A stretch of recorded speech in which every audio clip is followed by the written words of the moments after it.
We all have storms in our lives that cleanse, clear, and convert the aftermath into a rainbow. If you have the right attitude, you can grow and weather the storm. Let's talk about it now over lunch with Stormy.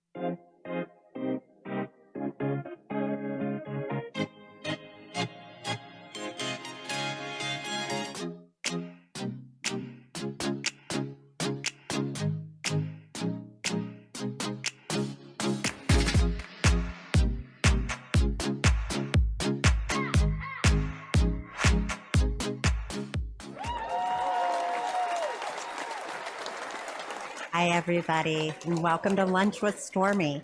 Today, I'm thrilled to welcome Judge Joe Brown. He became a household name and a cultural mainstay with his eponymous show, which ran for 15 seasons and was a bona fide hit. Today, we're going to discover the man behind the judge's robe and the gavel. Judge Brown is an individual who has broken barriers his entire life. He was the first Black prosecutor in Memphis and the first Black man to preside over a courtroom television show. And today, you'll learn he's much more than just accomplished. He's interesting, opinionated, and wise. There's an awful lot to chew on over lunch today, so let's get ready to dish with Judge Joe Brown. That's the first time in a long time I've been served up for lunch. Anyway, why not get your freak on? That's right. I'm happy to remind you of that. Such a pleasure to have you here today. Like, amazing. Well, it is my pleasure. I always like talking to people, and you seem like an interesting person, so chatting time. That's right. Chatty time over lunch. Where are you calling from today? Memphis, Tennessee. Actually, Germantown, which is a suburb of Memphis, so that's where I live these days. You've been there quite a while, haven't you? Oh, a long time. But I grew up in Los Angeles. And I want to talk about, before we get into your professional career, I want to talk about where you grew up and a little bit about your childhood. Now, I know you're a native of Los Angeles, but were you born in Crenshaw? Actually, I was born in Washington, D.C., but I grew up kindergarten through law school in Los Angeles. Got it. And Crenshaw, right? Well, that was later. Where I was in until high school was, let's say, if you're familiar with the area, it would be 58th Place and Normandy, which is one intersection over between from Slauson and Normandy. Got it. And then it went over into the Crenshaw area, such as it was. Went to Dorsey High School. They did not have Crenshaw High when I was at Dorsey. They hadn't even built the place. Oh, interesting. So you stood out scholastically in your class. You were the valedictorian of your high school, and your parents were both teachers. I declined that, but oh, you did? I didn't want to speak to them. The high school was sort of like, any minute I'll wake up and move on to something relevant. Really? Mm-hmm. So you were bored in high school. I always had a problem with not being grown because you weren't in charge of what happened to you. You couldn't make your binding decisions. And I realized I didn't quite know enough. And I found out the truth eventually of between 15 and 25, you know, absolutely everything about absolutely nothing. But I wanted to grow up. I never enjoyed being a kid. Did you have siblings? No. You're an only child? Effectively, yes. Interesting. So your parents were school teachers. Well, my old man started to make a career out of the Army after World War II. They were sending him to officers candidate school, but he decided to avail himself of the GI Bill, and he went through college and law school at Howard. So, oh, wow. That was back 1950, 51, and there weren't many opportunities for practicing law in those days for somebody Black. So he decided to give back and become a school teacher. My mother had been head librarian at Lane College, librarian at Lincoln University, and at Tuskegee Institute at one time. So she got into teaching too. So I had a family of teachers. I even did that as a substitute to help put myself through law school. Well, you did some really interesting things in college, right? Oh, Military yeah. science. I heard military science. I had physics, military science, political science, and vertebrate paleontology. And what, okay, that last one's pretty interesting. What is I like military dinosaurs. science? Military science is the study of making war. I Is had a that, scholarship from the Army, so I had to take that. and it's literally the science of war? Hmm. What did you learn? Strategy, tactics, logistics, and such like. It's something that's one of those things a Renaissance man ought to learn. We've had too many presidents of recent decades who had no clue, and it showed in what happened and what the country got stuck with. If the person who is in charge of making the decisions doesn't know, then it all relies on people under him. I used to consult with some congressman, and I used to get very irked when I would get on them, chastise them. I said, wait a minute, you don't know much about this subject, do you? And I'm getting told, well, we got this real bright guy. I said, I've met him. He's only 23 years old and he's ignorant of the ways of the world. So you are supposed to be in charge of this committee that you've been on for 19 years. And the American public is depending on you, but you've got some 23-year-old that doesn't even know how to find his way.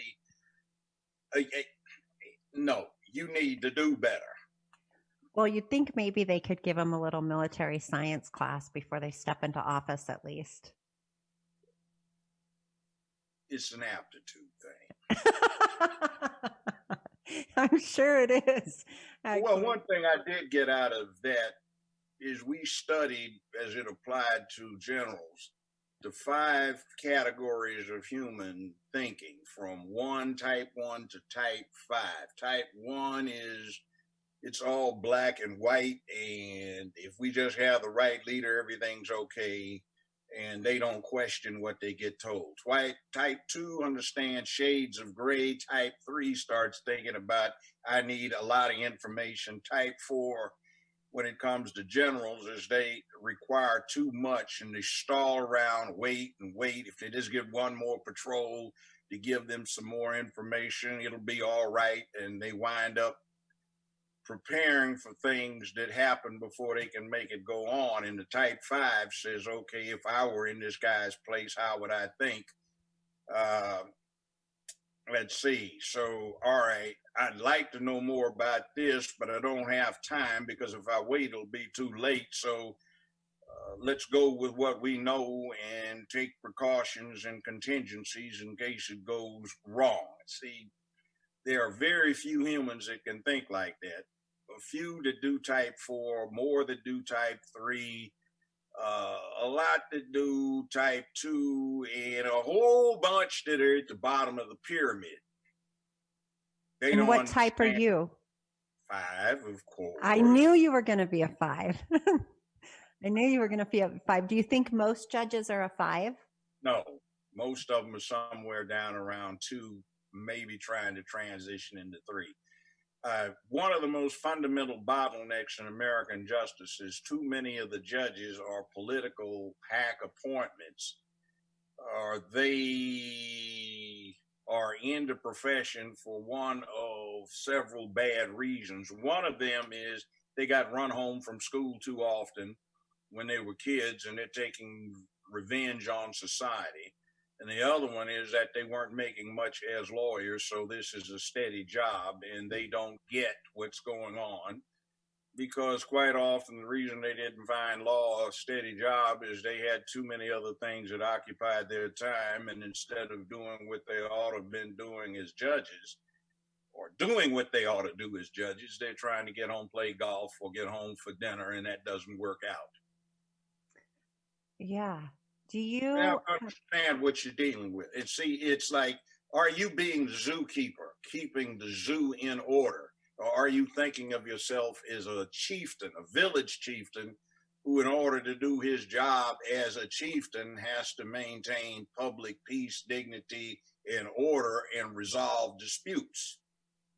And if you're going to resolve disputes, are there any big picture items that you need to deal with? Because you have a great deal of power and authority that can be used to engineer something. You have to deal with what's going on. Like, for example, criminal justice.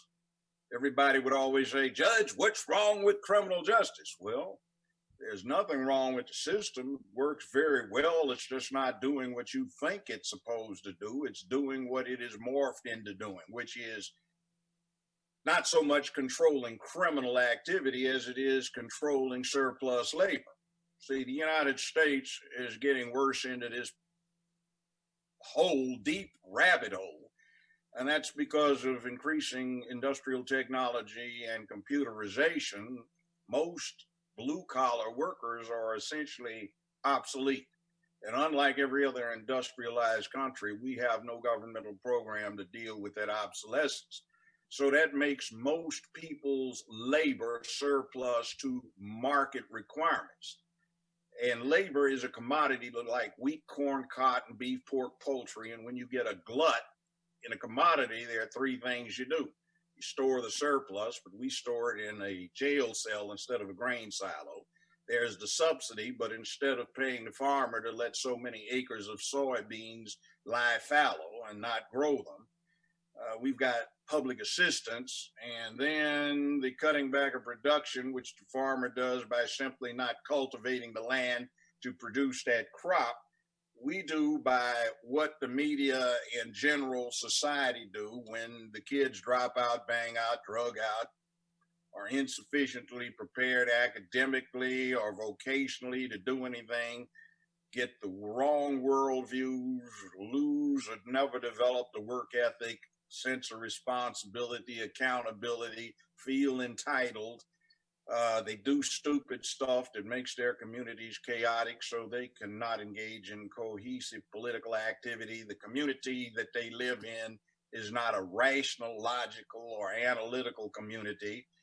And by the time they have gotten deep into it, they get their first felony when they become very much unemployable thereafter.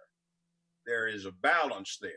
People get the wrong idea. They're just trying to put these guys in the penitentiary so they can get their free labor. That's not what's going on. They don't want their labor at all other than what they nominally do just for appearances.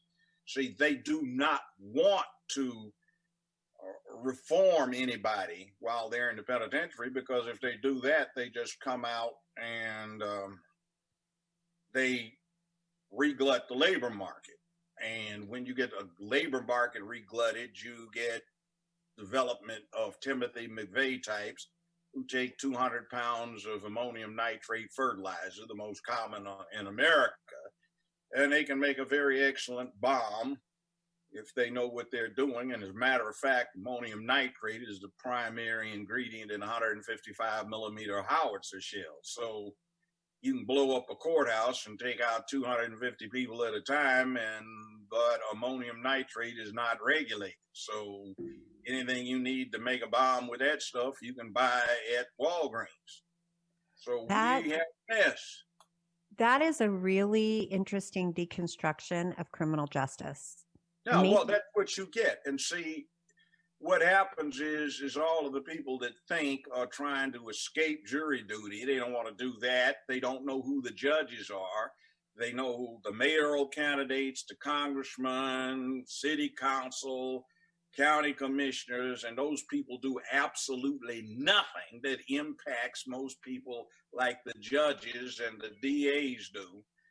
And we walk up to a poll, white, black, brown, red, yellow parts of town, and somebody hands you a sample ballot, and you recognize the name of the person supposedly putting the sample ballot out, and you vote what's on there. And a lot of just flat out incompetence are returned to office year after year.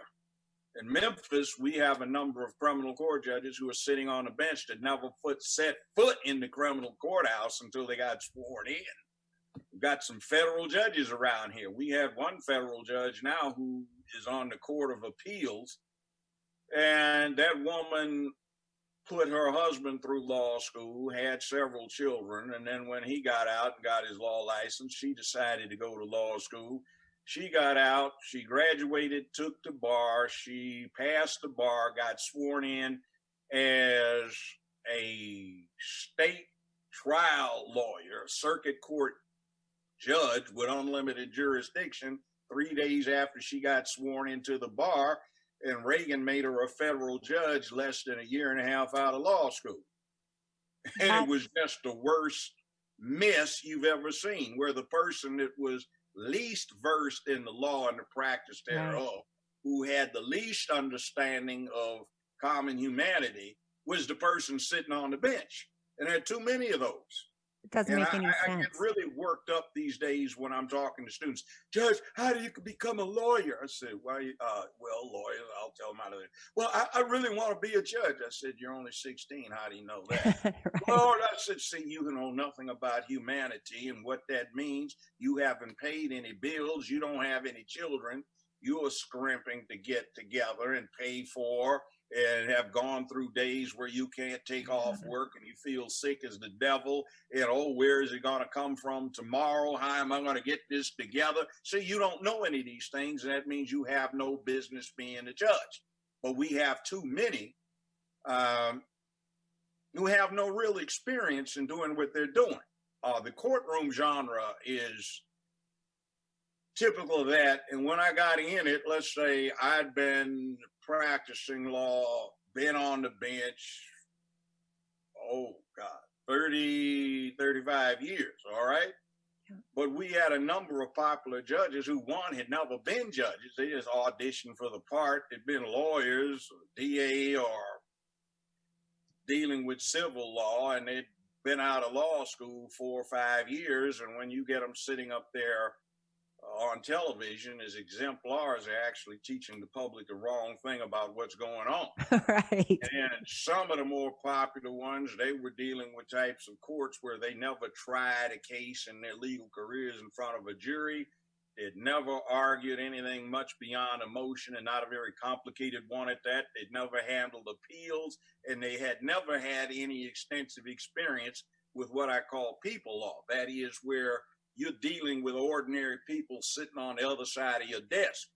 That is a problem with American law, because too many of our appellate judges have a background as either law professors, which is an insular situation that does not really prepare them to understand the law, and or they work for large corporations where they're trying to come up with arcane dodges to various rules that are out there, and they do not get a grip on what is happening in terms of the big picture. You know, you mentioned something. There are some federal judges that literally set foot in a courtroom when they got sworn in as either a federal judge or appellate judge. And there is, you know, we just went through an election cycle.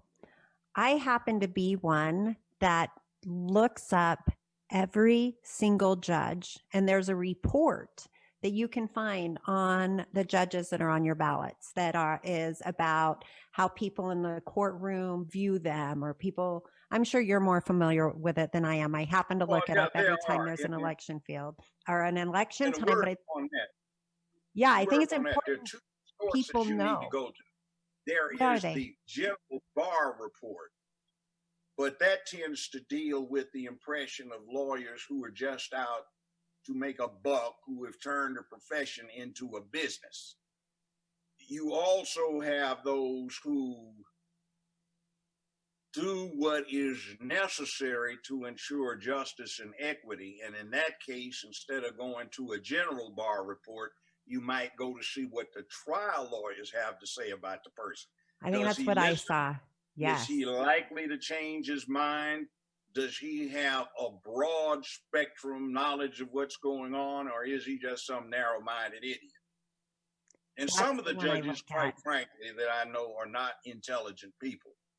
And another bunch of them have bones to pick, because they don't look at what they do as being justice with the scales and blindfolded, you know. They look at it as, we've got to keep these animals down and in the zoo, or off the streets, because and they don't have a clue what to do to turn that around. Now, in Tennessee, for one 10-year period that I was on the bench, the typical recidivism rate for felons was 80%. That means 80% of the convicted felons will be back again. In my courtroom, it was 18%. But I did something unusual. Everybody I put in a local jail, not in through the Department of Corrections, I'd go visit them and have them gather around, and I'd have training sessions with them, orientation sessions, and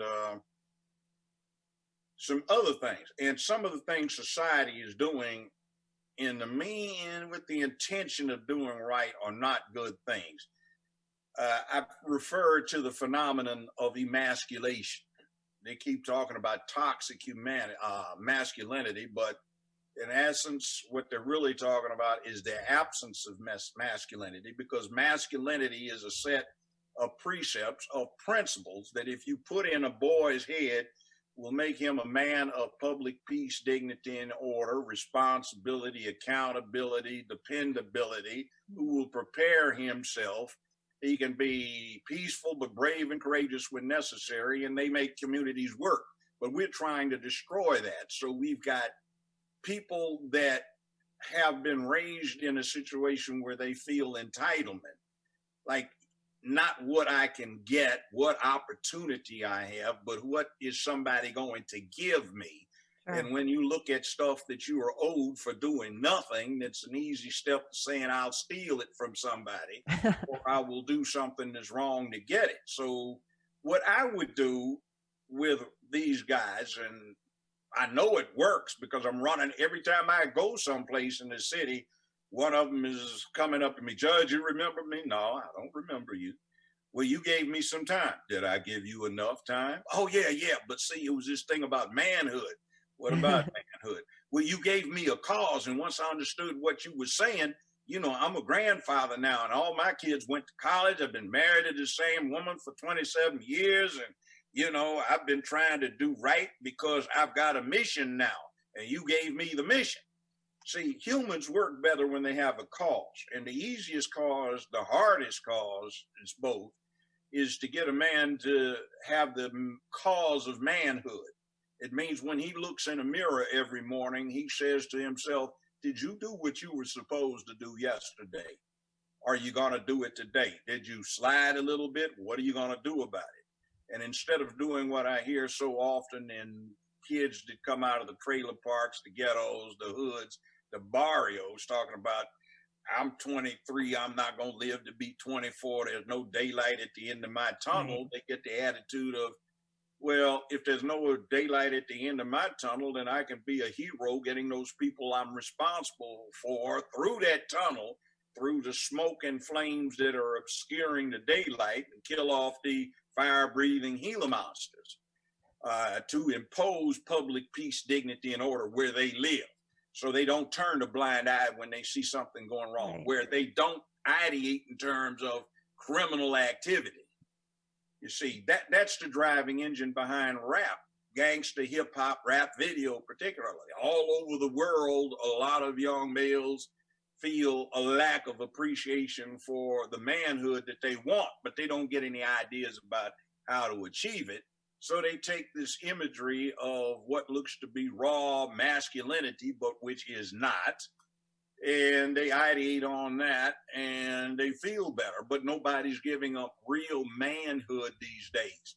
And it tends to be a thing that is being suppressed, but by suppressing it, what you wind up doing is taking away the element that ensures indigenous public peace, dignity, and order, where they have a body of males who have become men, which is a status you have to earn, so that they want to make where they live a better, safer, more secure place filled with economic prosperity, opportunity, and to fill it with morality, ethics, and a sense of purpose. It works out well.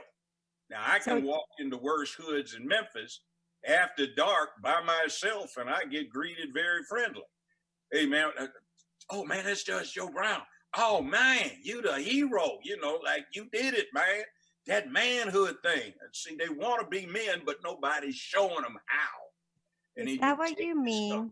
So you've been quoted as saying, I don't sentence anyone the conventional way. If I can think of a better way to get their attention, Yeah. I do. So is that how you approach? Well, yeah, but you see, you have to understand, in some misbegotten circles, going to prison is a rite of passage. Right. Yo, man, you on stomp, man, tell dude he ain't done his time yet, man. He don't understand. Yeah, man. It's inevitable. Everybody gonna do some time, man. You gotta do that to be a man, man. Or, hey, oh, I'm still dude, man. He gotta understand. He gotta do his time, man. Hey, you know, and it goes crazy because they never have seen a real man in their whole lives.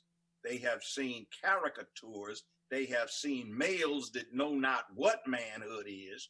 And the males tend to exploit. And the bad thing you do to these boys is they are the children of some dysfunctional mothers who started having them at 10, 11, 12, 13 years old when they weren't grown themselves. And the ideation they have has a lot to do with dysfunction. So you're not giving them a chance. Yeesh, 30, 35 years ago, you got it from the movies. I'll give the class an example. Back to the Future. The first one, Mr. McFly, he is being bullied by this guy who shoves him around, pushes him around. His son, Biff. Yeah, Biff. And his son gets in the time machine, goes back, encounters his mother and father, gives his father some spine. The elder McFly knocks out Biff, and when young McFly gets back, Biff works for dad. You know, like what happened? See, that kind of thing is gone, and what you get is, oh my God, we must do something to protect these children from bullying. Oh, we need the police and the faculty and the parents. And you're talking about some 7, 8-year-old kids. And see, one of the things that somebody my generation knows, and everybody that's a man walking from a generation before that was, and generation before that, is you don't become much of a man if you don't know how to deal with a bully. But we don't let the children deal with that. We don't let them compete with each other. There's no first, second, third place. Everybody gets a participation ribbon. The teachers choose who's going to run the class. They can't have an election because somebody may lose and their self-esteem is irrevocably damaged. But then you put them in a hyper-competitive world and they're ill-prepared for it. We try to hide masculinity. And what you do when you hide it is that in the entire history of this planet, we are hands down the most dangerous predator this planet has come up with. We kill better, more efficiently, and more regularly than anything on this planet. If we don't protect it, it's in danger. So you can't get that part of that beast out of a boy. It's there. And if you try to repress it, the only thing you get is that beast leering behind this boy's eyeballs. And as he grows up, he just gets more and more frustrated because he doesn't know how to deal with it. And it comes out. How do you think you dealt with it? So you also had a quote that said you grew up like the Boys in the Hood movie. Yeah, it was exactly like that, only that was in the Crenshaw area where I was over on Normandy. I didn't belong to any gang. None of my friends belonged to gangs, but we had fathers. The gang members didn't have daddies. And we noticed something about them, which is they were little snot-nosed crybabies crying for their mamas, 3rd, 4th, 5th, 6th, 7th grade, and to join the gang somewhere in the 7th or 8th grade, then they become emboldened because they got a posse behind them. But one-on-one, they're still punked out. And I used to see that, used to make me laugh sometimes in criminal court. Gentlemen, the court is advised that we have ready to go the video of the purported confession that is the subject of the defense motion to suppress. Is that true, gentlemen? Okay. Madam Court Reporter, do you think you can be ready in about 5 minutes to reconvene in the court's chambers and we'll take a look at it? Yes, sir. All right, we'll stand in recess as long as it takes us to do that, gentlemen, the court will expect you back in chambers in a few minutes. And I'm looking out at this guy sitting in the hallway. Yeah, man, I'm OG, man. You know, like I'm down with the posse, man. You know, they trying to put this case on me. And then we get back in chambers, and I'm looking at this confession, and the cop advises his fool that he needs an attorney at least in one instance 9 times. Told him he didn't need to make a statement, but what this guy's doing, and he's got snot running all down his face, tears flooding his face, used up half a fresh box of Kleenex. I just want my mama. Y'all wrong. You want to be talking about my mama. Son, your mother can't be in on this. You need a lawyer. I don't want a lawyer, my mama. Yeah, I tell all these folks that. Did you not feel any kind of empathy for him at all? Were you not like this poor man? And as soon as I got out there, I would say the court has seen the video of the alleged confession. The officers, by the court's count, advised the defendant on 9 different occasions he needed a lawyer. They kept advising him of that, and the defendant kept declining a lawyer, saying he wanted to see his mama. So he was crying, and mucus was running down his face. He had copious tears to the extent of saturating a whole half box, a brand new box of Kleenex. And he implicated all of his co-actors in great detail and to a great extent, if in return they'd let him see his mama, and they kept telling him his mama couldn't be there. So in essence, the defendant used the vernacular. He punked out big time. The court finds that confession is in fact. What happened to that guy? Did he go to prison? Yeah, he did. Well, yeah. And was he one that got one of your unique sentences? Oh, he was not. He just got the book thrown at him. Well, I didn't exactly throw the book at him, but I found it interesting that he did not avail himself of certain steps that I provided for him so that he could get some relief. The plea bargain was to a probatable sentence. I didn't grant him probation. I granted him what they call a split sentence. In other words, after service of X amount of time, the time specified, he'd be put on X amount of probation. And I said, he's invited back if he gets to step 6 in a 12-point drug program and he gets his GED. He never did.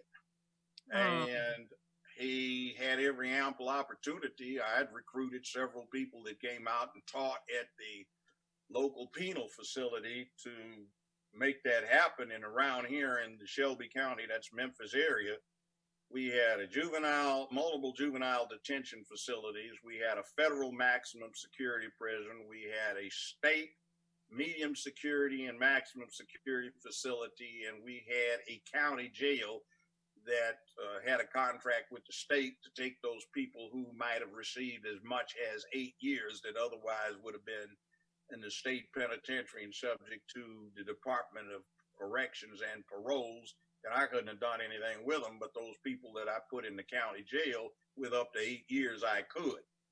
So they just didn't get it, and they stayed. But the whole you did your best. I actually did, but that was election fraud. There were 2 candidates for office, me and her. In Tennessee, each candidate has a candidate number. Okay. When I brought in a company to analyze what was going on afterwards, they said, well, you know, there were 5 candidate numbers in the machines and only 2 candidates. I said, fine. And 64,000 were that went into the 3 numbers that did not represent candidates were from areas that have been strongly your supporters. I said, yeah, I thought that. And the last time I got elected to something as a judge, I had an interesting situation. My opponent, his mother owned the only daily newspaper, the Commercial Appeal, and even though they badmouthed me in 5 straight editorials before the election, I'm the only one in the 150-year history of modern Shelby County to win every single precinct in the county in a contested election. But, you know, it is what it is. So Doesn't make I any moved sense. on to something else, win some, lose some. Right. But in this case, there is another case that really got a lot of people upset.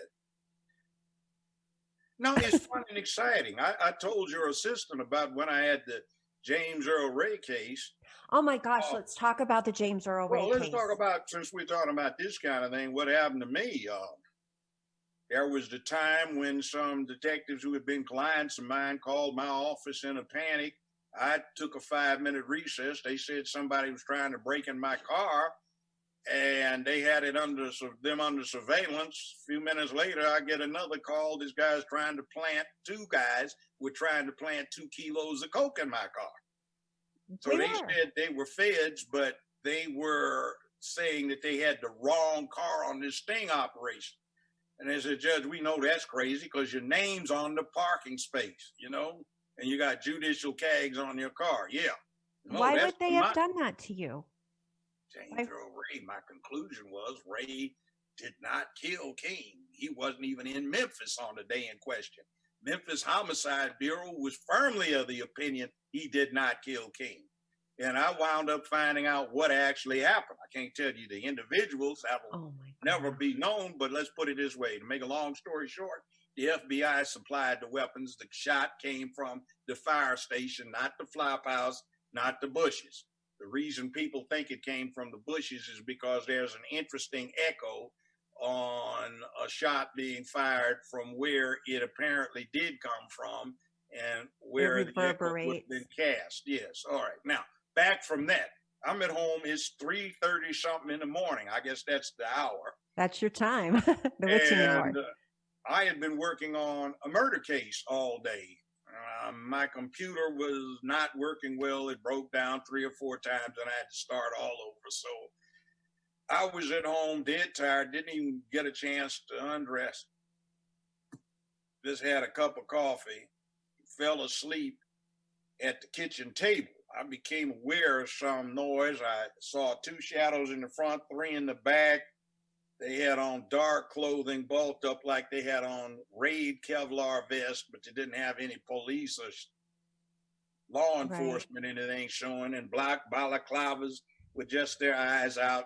Terrifying. Radios and sidearms, and 2 of them had shotguns, 12 gauge, and they jimmied out the screens, took this spindle with a suction cup, arm on it, and they ran it around and around. It was a glass cutter, and they lifted out the circular glass panes, reached inside.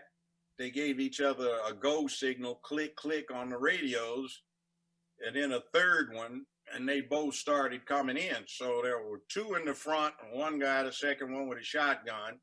The third man in on the back, so I waited until he got in, and then I shot the 2 of them and shot the other 3. You shot them? Oh, yeah, tried to kill them, but I had a 45 and it wasn't penetrating the Kevlar, so I switched to a 9, and it was. And the next morning, the director of police, a guy named Winfrey, who was a friend, and another friend, former client I'd handled a divorce for, who was a homicide detective, they came over. We found the 3 blood trails out back, 2 out front. And on checking, nobody had reported in any injuries or anything like that. And there were about 30-some shots fired, 30, 35. I wound up having to patch the wall behind me. You shot all the shots? No. They shot at you too? Yeah, they were coming both ways. And you never found out who these people were? No. No? How long ago was this? It had to be somewhere around 1997. And people come in your house, start shooting you, and everybody's like, don't worry about it. Was it related to the James Earl Ray? It didn't hit the papers or anything because we kept it down considering the circumstances. The director, I guess you'd call him the chief, was his role. He went and checked, and nobody showed up. homicide guy got another couple of his homies, and they couldn't find any reports, anything like that. Do they And still have that blood in the evidence room? Because the no, DNA they didn't take evidence anything now. and put it in the evidence room. He just wrote up a confidential report Who do because you this think stuff it was was? going on. See, Memphis is known for first degree murders, not the kind that occur in the streets, but the kind they had. Oh, John Grisham's, the firm, and all of that. Yes. Who do you think was trying to kill you? There are some people that don't want what happened in the Ray case to be made public. You do think it was that. Mm-hmm. So it's like some black hat operatives. Well, let me tell you what he got shot with. They wound up getting the wrong judge, which was in random rotational assignment, who knew something about ballistics. Actually, I've testified as a ballistics expert in front of juries. And he didn't get shot with Ray's rifle. Ray's rifle was a 30 caliber weapon that had a rate of rifling twist of 1 turn in every 10 inches. What he got shot with was a rifle that had a rate of rifling twist of 1 turn in every 11 1/4 inches. And there were no manufacturers in the whole of the United States that made a rifle of that description.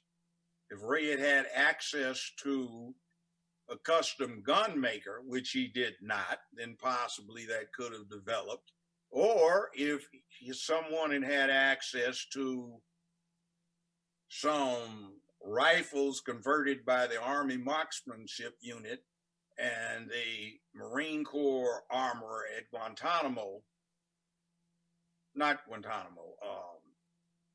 the FBI Training Academy is there. I forget it. Arlington? No, not Arlington. I don't even know where it's at, actually. Quantico. That's close. Yeah. You could have had a barrel made, and as a matter of fact, the military made 62 experimental XM21 sniper rifles using those barrels. And guess what? Later discovered that in late December 1967, the FBI got 5 of those on inventory from the Defense Department. The serial numbers are given. The Defense Department wanted them back because they needed them for the NOM. 68 was the year when it was all happening. And in late April, the FBI was compelled by the Justice Department to do an inventory, and they claimed they lost one. So I have the serial numbers of the ones they returned, the serial numbers of the 5 that they got. The missing one on the April inventory is the murder weapon. It matches all of the ballistics characteristics, everything, and all it would have required is a simple phone call or two, a few visits, and somebody just got activated, either Marine Corps or Army sniper, who was back from the NOM. And at that point, they had people who had done 2, 3, 4 tours in the NOM and were getting a little whacked out. Yep. We have one more mission for you. And it was a 2-man team from the fire station. The bullet was caused to be subsonic, which means slower than the speed of sound. So interestingly enough, the sound would get to the target quicker than the bullet if it was a standard. Oh, so the sound weapon, was the after. The sound got there first. It did. Witnesses on the balcony said, we heard the shot and then heard the thump when the bullet hit King. If it had been your standard non-subsonic bullet, what would have happened is you would have heard the thump of the bullet and then the bang. But see, the subsonic velocity of the bullet gets the supersonic sound hitting the wall, rebounding before the bullet hits King. That's a pretty good unraveling. Yeah, that's what I do. As a matter of fact, one thing that gave me a clue was when I looked at the projectile that was pulled out of King's body, or at least the fragments, since the FBI had cut it up into 6 pieces. I recognized the bullet because I used to hand load it. So I was trying to figure out where they would get this aftermarket hand loaded bullet in some ammunition that somebody like Ray would have been privy to. Right. So as far as it goes, it couldn't have been from the flop house window. They even say that now in the Civil Rights Museum exhibit. They've taken over that flop house. There's a tunnel that runs under the street over there. And they note my conclusions. And also they finally read what the police said, which the window could not go up high enough for somebody to see through that aperture with a scope, because the frame of the window would have blocked the scope. And in addition, when they got there, there was a big tree growing between that window and the Lorraine Motel. Oh That tree, according to the police report, was cut down an hour after the murder. Is that true? They really did cut it down? I even got a statement from the late Captain Tommy Smith, head of homicide when he retired, who was the first detective on the scene. Also, we got statements from several other black cops. King had a 6-man security detail that was ordered to leave his side because downtown headquarters had gotten a call that somebody was going to kill one of the security team. They didn't want to leave, but a captain showed up and told them they had to go. They went. There was another guy named Ed Reddick who was on top of the fire station on overwatch. He refused to go. They wound up calling this thing where King was supposed to go over to Reverend Billy Kyle's house several times until they got Reddick. Reddick revealed that 10 white cops and 2 squad cars had wrestled him to the ground, double handcuffed him, hog-tied his feet, and threw him into a back of a squad car. See, King wasn't even supposed to be at the Lorraine Motel. Lorraine Motel was a whorehouse. That's where all of the ladies of the evening used to ply their business. It was an hourly rate hotel. King had been staying at the Rivermont, which was about 1.5 miles, 2 miles away, and it was the flagship for the Holiday Inn hotel chain that was located in Memphis. So that's where civil rights leaders stay, is to integrate places. What's that? Why did he go to the Lorraine house? Because some people in the community insisted that he ought to. Oh, so he got coerced into. Yeah, and a certain somebody brought him back as he was going out the east side of the hotel to say, Reverend, some of your fans are by the pool. They want to see you. That person stepped out on the balcony and immediately stepped back in. The late Dick Gregory interviewed him and trapped him, said, well, why did you step back into the Lorraine Motel? And the person said, I didn't want to get shot. He said, well, how do you know somebody's going to shoot? Well, I just assumed. And see, you assumed you'd never take him there. Was that? I said, if you were going to assume King was going to get shot, you just never would have taken him there. Like, why would you put him in that? Because the person was a pedophile. Oh, the person that did it? The person that brought him there? Mm-hmm. Oh, so they had something over him. A big part of what went wrong with the civil rights movement is too many people who were involved in it had some very large compromises in their lives. And J. Edgar Hoover snooped on everybody. J. Edgar Hoover now, historical research suggests strongly that he's from a black family and he was passing. And he had a pathological hatred for black folk, also for the Klan, which is an interesting juxtaposition. But apparently his family got run out of Louisiana for passing for white by the Klan. Oh, they did. See, J. Edgar Hoover was gay, all right? Okay, I didn't know that. Gay in a time when that was not a popular thing. How the FBI got started was the first black world heavyweight champion, Jack Johnson, the person that Trump posthumously pardoned, but Obama would not, had a number of white girlfriends and wound up with a white wife. They did not like the impression this made. So they came up with these studies, created the FBI to investigate these things. That resulted in the Mann Act about taking women across state lines for illicit purposes.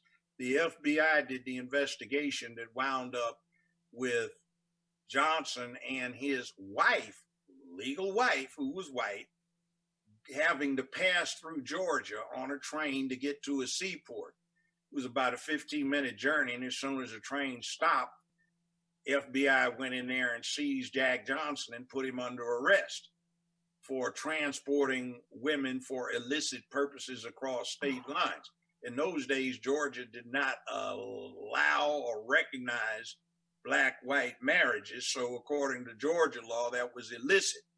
So Jack Johnson got 1 year in a federal penitentiary. He escaped before serving it, lived in France as an expatriate. And his mother, I thought, did something detestable, just said, begged him, she wanted to see him one more time in life. So he came back, got caught, wound up doing the time, and he got killed in a car wreck in 1946.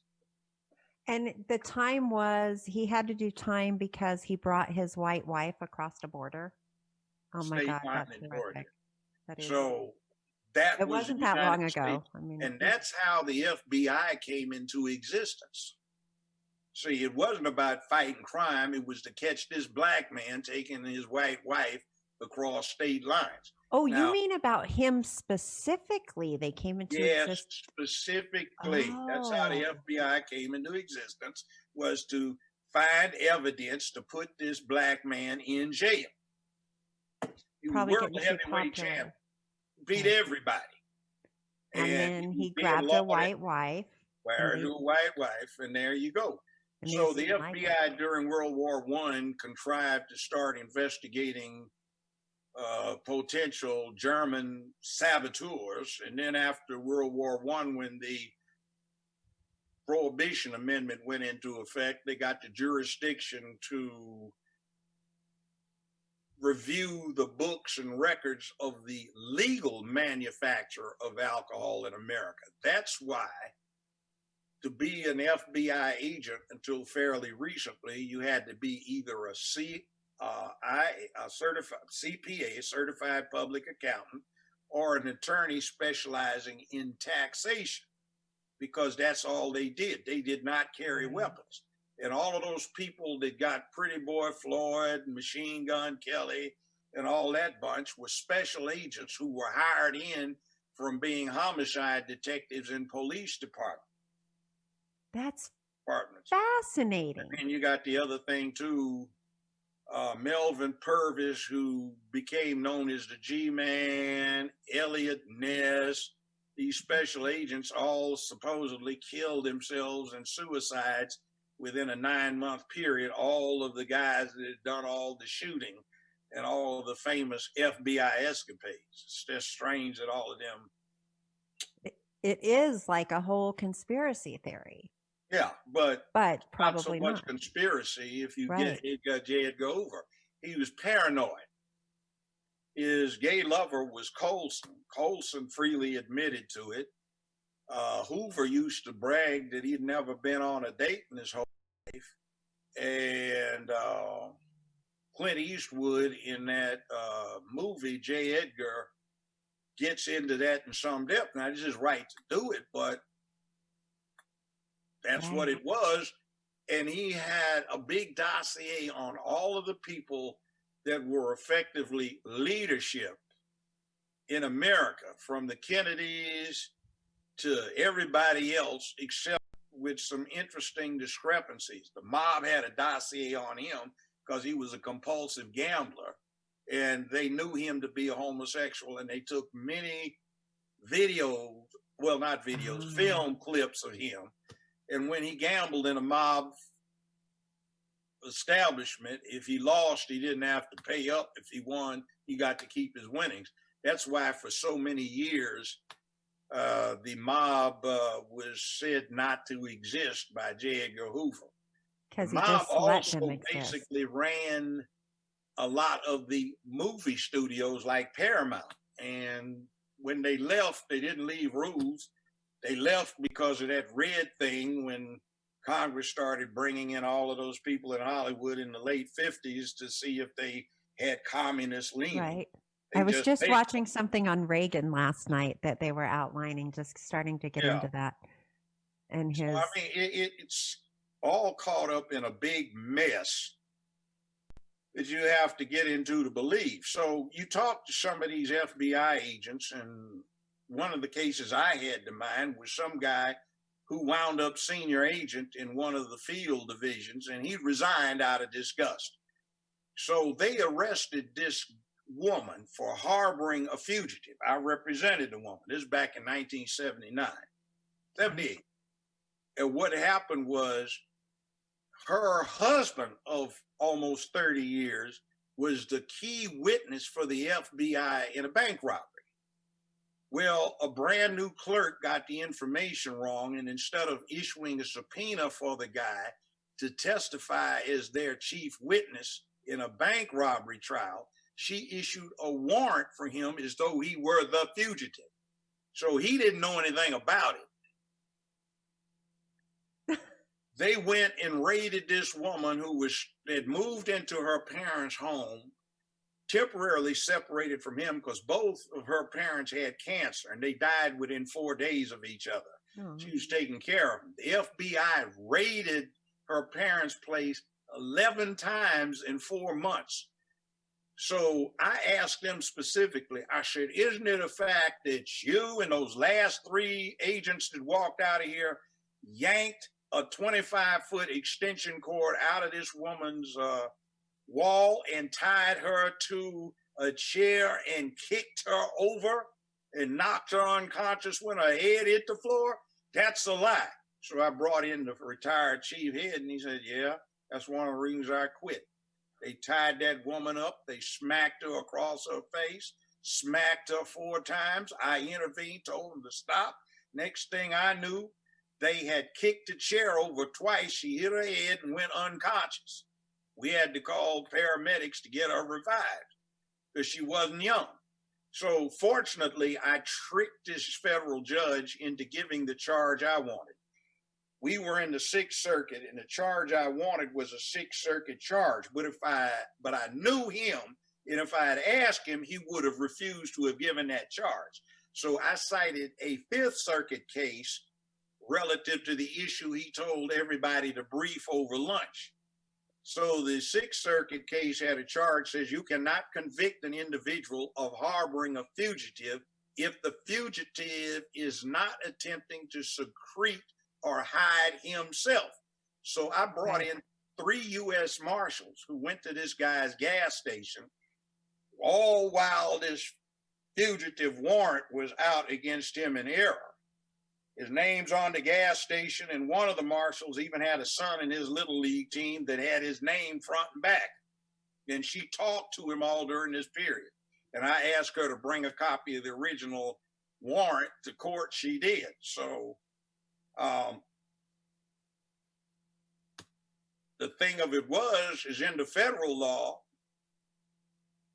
and what was so bad about this is there had been an act passed in 1979, Strom Thurmond and somebody else that's been in the news lately, that allowed certain things to be done which were not cool. So in this case, the fact that the FBI had issued a warrant for a person they supposedly wanted for a subpoena could not be admitted to the jury.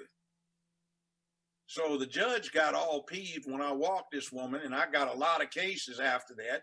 The newspaper was going to get this verdict. They thought there was going to be a conviction, but he picked up this big unabridged Black's Law Dictionary and hurled it down from on high from the judge's bench, slammed it on the ground, and the spine of the book broke.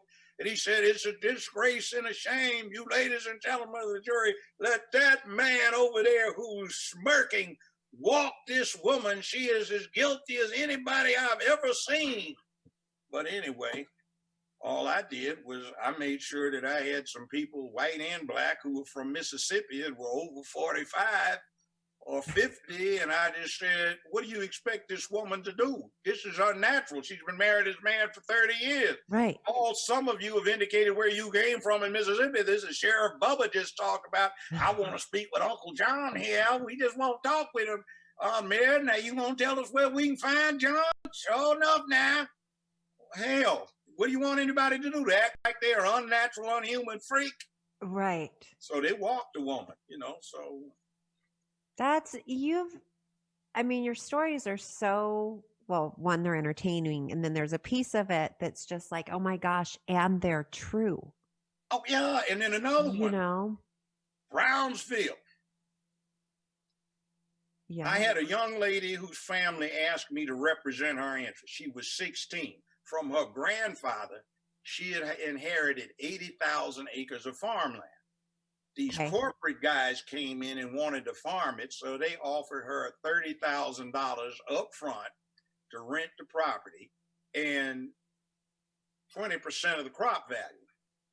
Well, the guys that had been getting it from her grandfather had gotten 80,000 acres for a net total of $10 that they were using. So they got a permanent injunction signed by this old chancellor.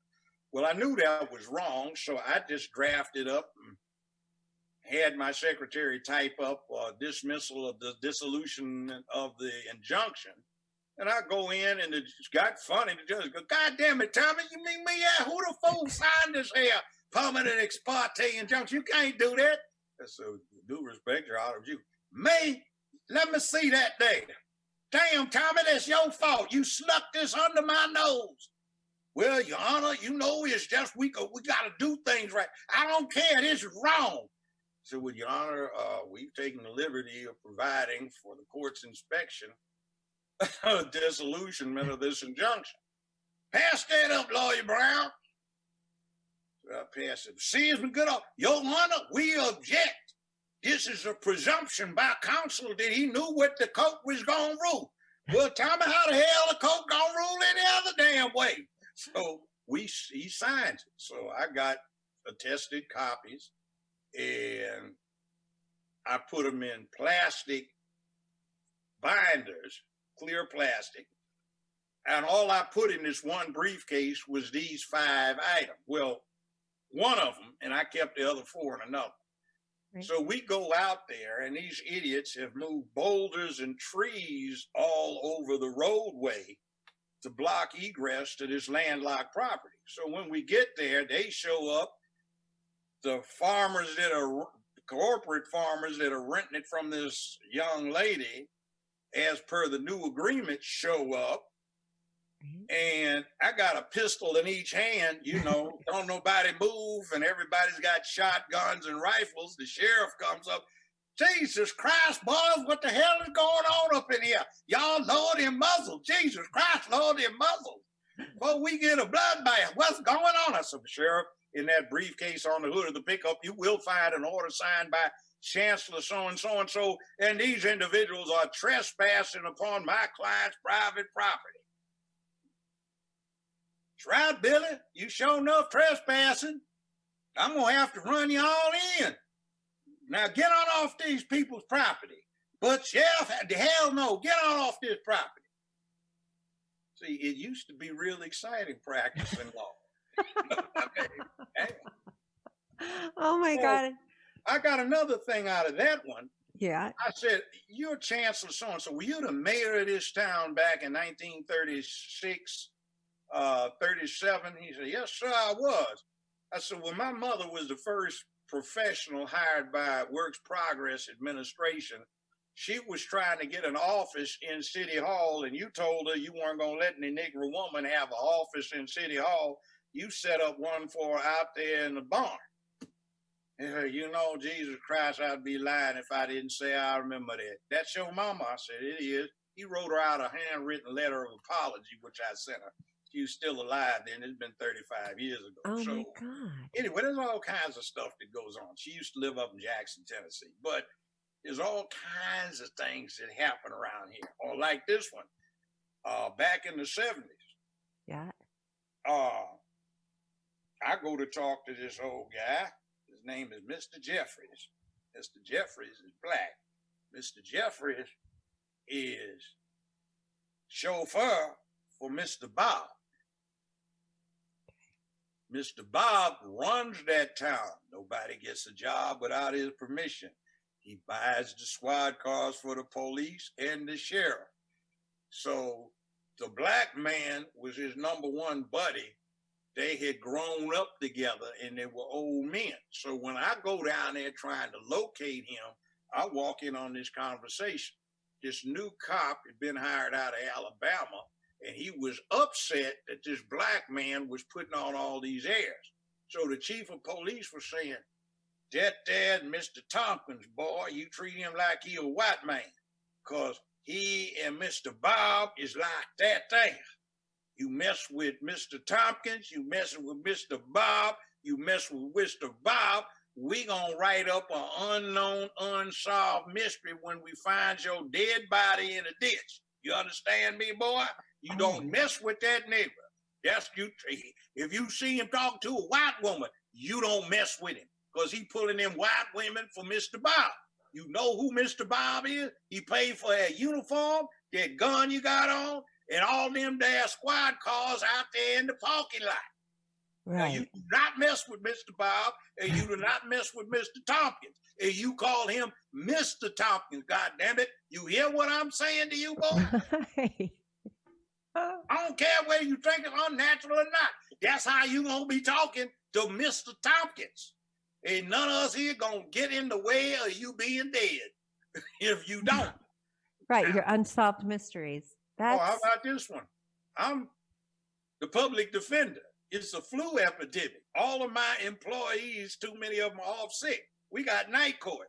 Right. So I go in there to fill for night court. There's this old black man, about 91, on the docket, right? I asked, not on the docket, he was in lockup, but they had given me notice. So I asked the judge if I could add him to the docket because the arresting officer was there for some traffic matters. He said, fine. So I go get the jacket from the clerk's office, come down, and I'm there. All of a sudden, the back door to the courtroom is kicked in. Old man Jimmy Tompkins walks in with a .357 in their air. And the police don't go for their guns. They dive under the pews. Oh. What the hell's going on? Because it was Mr. Tompkins? Yeah, Mr. Tompkins. Who messed with my Negro? I want to see the damn fool get messed with my Negro. Bob, he talking to the judge. Where'd I find the document on this? He said, well, Attorney Brown's got the file. I said, yes, sir, I had it. He said, relax, boy, I ain't interested in you. And he looks at it. He said, officer who? And he walks over and he's dragging these fools out from under the pews, you know. No. Boy, what's your name? Oh, you the fool. Look here, boy, you put a hand on one of my niggers, my hunting dogs, I'll kill you, your stringy-haired wife, your dogs, and your livestock. You want to hear me? This boy been in our family since day one. This is my brother, and I will kill you. And the judge was going, now, Mr. Tompkins, Robert, shut up. I used to screw your mama. You made me one of mine. Above the law. He said, come in, we gone. So the judge said, Mr. Brown, what are the docket numbers? I told him, sure, those dismissed. I said, okay. I asked a old gray-haired cop, I said, why didn't you guys do something? Hell no. Jimmy was the mayor for 4 terms. He was the sheriff for 4 times.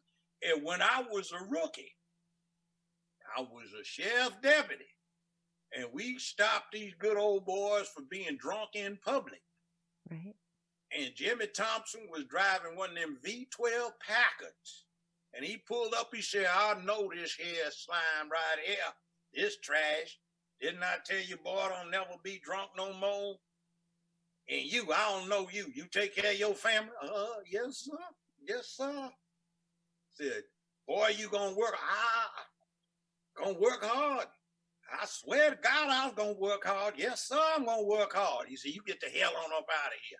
He said, now you, didn't I tell you I didn't want you soiling my jail no damn boat? Well, yes, sir, you sure hell did. He said, well, bam, bam. He shot him in the head twice. He said, call the meat wagon. I don't want this trash in my jail. What? He said, Jimmy done killed 45, 50 people that I know about. He said, so he just kills them? Yeah, he said, ain't nobody messing with Jimmy Thompson. With Jimmy Thompson walking with a pistol in the air, somebody might die. And none of us wanted it to be us. Hell no. Why And ain't he's messing not with going no to go to damn Jimmy jail. Thompson? That's crazy, Well, Judge. you That is walked out of there. I mean, see, crazy stuff talk. like that goes on. Hopefully not anymore. If that was in the 70s, like hopefully it stopped a little bit. Well, it depends. Well, I'm in I told Utah, you so about that one is more refined and country clubby now. 4 pounds of pure heroin and 4.5 kilos of pure coke. right. It's insanity. Yeah. Yeah. A little So bit bougie. judges are interesting. I remember when I was the public defender, I got off the elevator on the 6th floor of the old city court building. Yeah. 2 judges out there. Damn it. God damn. Lloyd Brown, you got $50 in your pocket, son. I said, yes, sir, I do. Can I borrow it? Okay. I'm going to bust this son of a bitch right in his damn jaw, and I need bond premium money. Damn. And then another time, I hadn't been practicing felony law too long. I'm over in a courtroom, criminal courtroom, and the judge and the lawyer were getting nasty with each other. Your Honor, counsel deeply resents your imprecations, sir. Well, counselor, the court don't really give much of a damn. Well, Your Honor, with due respect, this is egregious. Well, counselor, what the hell do you suppose would be done? Let's suppose that the coat didn't have on this black cape up here. Well, Your Honor, there's a certain club, if you mean Benetton's, sure enough, we can meet at Benetton's, God damn it. Well, these old geezers met up Benetton's. It's not there anymore. 201 Poplar, the criminal justice system there. These dudes duked it out for about 5 minutes. I mean, they could throw down, They wasn't did? playing. Yeah, and then when they got so they were about looking like they're about to have heart attacks, all the lawyers intervened and said, y'all gonna kill each other. He said, yeah, you had enough, son? He said, sure enough, Judge, sure enough. He said, let's go buy all these boys some beer. So they bought pitcher after pitcher of beer, and everybody drank beer for 3 hours. I mean, that's the way it used to roll. Now they got all these uptight, well, in the court's impression. Yeah. Back to the George Washington wigs. And by the way, the Southern drawl. Yeah. Is a fossilized form of the way English was spoken in Shakespearean times. Is that right? Yeah. In other words, try this one. Yeah. Hamlet. Is this a dagger that I see before me? Handle toward my hand. Come, let me clutch thee. I see thee not, and yet I see thee still. Now, you say it in a Southern drawl. Is this a dagger that I say here for me? Hand toward my hand. Come, let me clutch thee. I see the not, but I see the still. See, it makes sense. It's not that different. That's how it used to be spoken. Southern drawl, it used to amaze me. Yeah, it used to be refined. I don't like my voice because it's too Southern drawl, and you have to understand I'm from California. Yes. But I developed it like this. Oh, Lord, Brown, I really messed up, man. Did you pay the retainer? Yeah. Let me see your receipt. All right. Tell me the story. All right.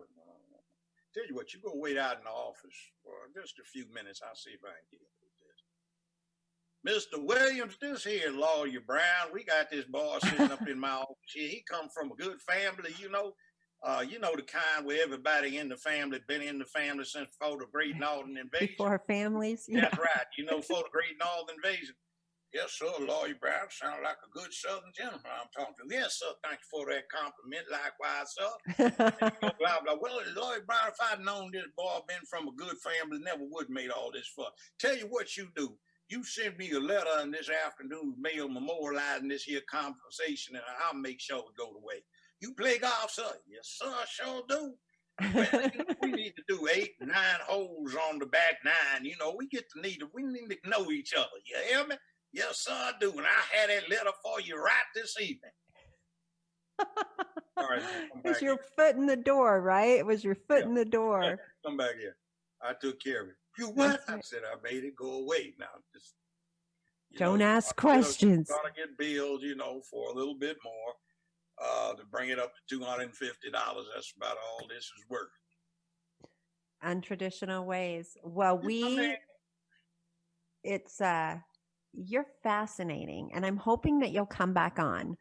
We have run out of time, and I could listen to your stories and a whole list of things that I wanted to talk to you about. Well, you bring me back. I'd be glad I to be would back. love to have You're you back. nice to look upon. I'm an old man, but I still got the radar. You still got it. You still got all of it, and you have way good stories. So I can think that only comes with experience. I'm going to have to send out solicitations to women to get resumes. I'm looking for another. I could keep talking to Judge Joe Brown for hours, but this is where we have to leave it. For now, Judge, thank you for all your entertaining stories, and your personality is an absolute hoot. I want to thank all my listeners for joining us for this season of Lunch with Stormy. Thank you to everyone. I want to wish you the most wonderful holiday season and the brightest new year. We'll be back in January with fresh lunches. So in the meantime, check out any episode you may have missed at Apple Podcasts or whatever platform you listen to your podcasts on. Subscribe, give us 5 stars, visit my website, stormysimon.com, and you can reach me on all of my social media handles as Stormy Simon, and tell me whatever guests you'd like to hear in 2021. Have a great holiday, and we'll see you next year.